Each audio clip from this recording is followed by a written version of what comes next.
Mabilis ding binaha ang ilang bahagi ng Quezon City at kabilang sa mga nakatawag ng pansin ang aming news team. Isang kotse na sumuong sa malalim na ba, kaya ayun, nako, lumutang. Mula sa Quezon City nakatutuklay. Si June Veneracion, June.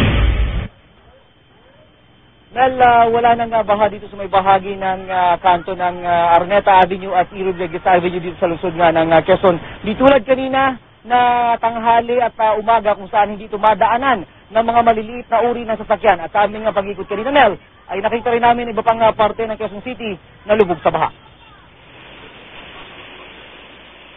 Mataas na ang baha sa bahagi ito ng Mother Ignacio Street nang mapadaan kami kaninang umaga.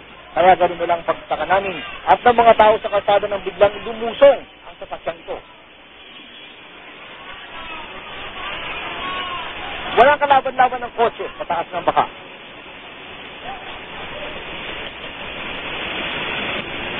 Pagbaba ng driver ng kotse, gobyerno ang kanyang piniti.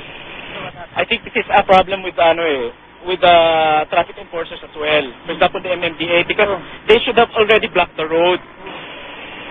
Mati kami at iba pang tao sa lugar, hindi ng driver. Hindi mo alam na ganun siya kalalim.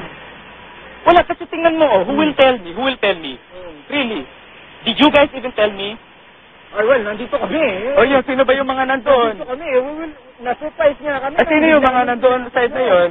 Did anyone tell? Wala, nobody even stopped.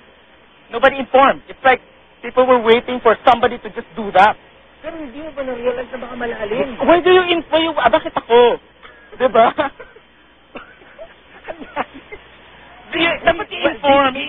I should have been informed. Yun lang yun. Sa dami ng tubig na pumasok sa kanyang sasakyan, siguradong gagastos siya para muli itong umandar.